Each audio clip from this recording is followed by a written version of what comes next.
Hi, my name is Tom, and I'm a test prep expert here at Study.com and a certified teacher. I would like to walk you through a few problems from Praxis Elementary Education Social Studies Subtest 5004, United States History, Government, and Citizenship. In this video, I will show you problems dealing with government principles, civic duty, freedom of the press, and what is a meritocracy. Okay, are you ready?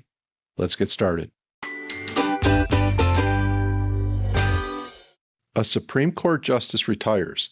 The president choosing the nominee and the Senate confirming the president's choice is an example of which government principle? Is it federalism, checks and balances, limited government, or popular sovereignty? Well, in this case here, we have the Senate confirming the president's choice.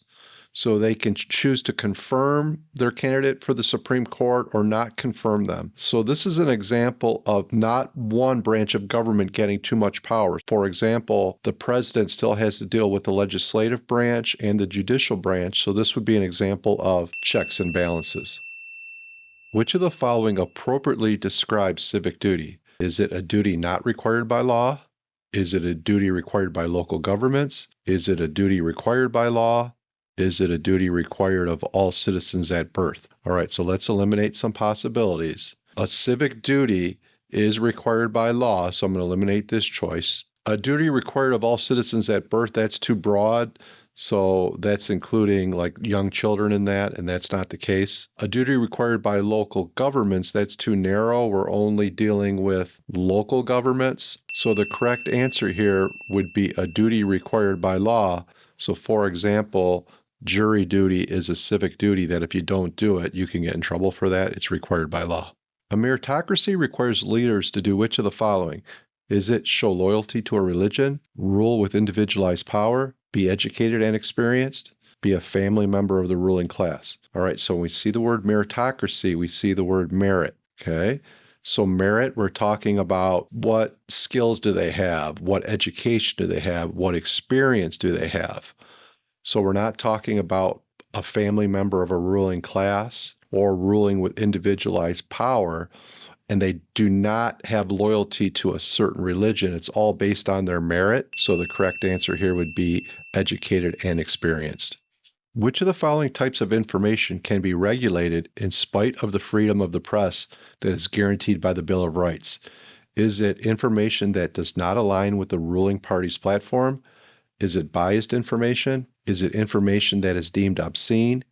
It is information that has not gone through review. All right, so let's eliminate some choices here. Information that does not align with the ruling party's platform, we're going to eliminate that choice because we obviously have people that can criticize our government and that can be put out in the news. I'm going to eliminate biased information because we have information that sometimes leans one side or the other, right or left. The next thing I'm going to eliminate is information that has not gone through review. So there is no requirement that a news organization has to have their information reviewed before they put it out to the public. The correct answer here is information that is deemed obscene. For example, things like pornography and things like that that can harm children, that can be regulated. So that is the correct answer.